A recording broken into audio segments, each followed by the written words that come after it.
අම්මට හුඟක් බඩගිනි. මොකද? තාත්තා නැද්ද? කෙල්ලෙට පාරේ බහැලා යන්න සත්තු වගේ බලන පස්සට ගාලා නැට්ටක් තියනවාද කියලා. මගේ නම් පස්සේ මොකුත් නැහැ. හැබැයි වාගේ නම් මොනා හරි තියෙනවා. කො මොනවාද?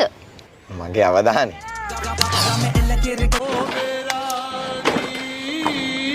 මේ ඔය හෙල්මට් එක දාන්න නගිනවද ඉක්මනට? නැත්නම් හෙට තමයි දන්සලට යන්න වෙන්නේ. අනේ මට බෑ හෙල්මට් දාන්න. අම්මට හුඟක් බඩගිනි මේ. ඕක දාන්න නගිනව ඉක්මනට. මගේ හෑර් ස්ටයිල් එක අවුල් වෙනවා. අනික 3000ක් විතර ගියා මේක හදාගන්න. මේ ගෑණි මගේ අකා උස්ස ගන්න නැතුව ඕක දානවද නැද්ද? පදින කෙනා පරිස්සමෙන් පදිනවා නම් හෙල්මට් දැම්මේ නැහැ කියලා මොකද අනේ වෙන්නේ? වෙන්නේද?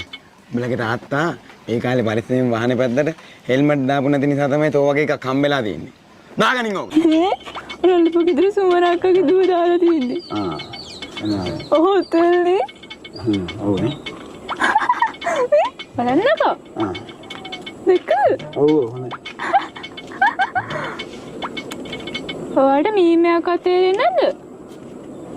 ගොඩයක්.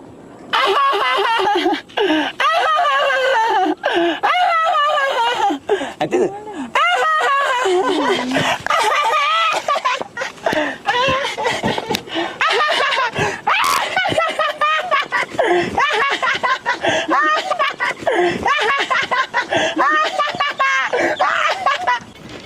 අන්නෝගේ නේද ඒකනේ.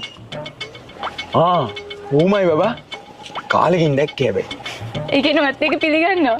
ඔව්. මගේ ගර්ල්ෆ්‍රෙන්ඩ් ළඟම නෑදෑයෝනේ. අම්මට උඟක් බඩගිනි නේ.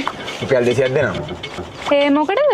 බල්බයක් ගන්න කාමරේ බල්බ් එක පිච්චිලා. මම වගේ කෙල්ලෙක් ඉතින් මොකටද අමුතුවෙන් බල්බ්?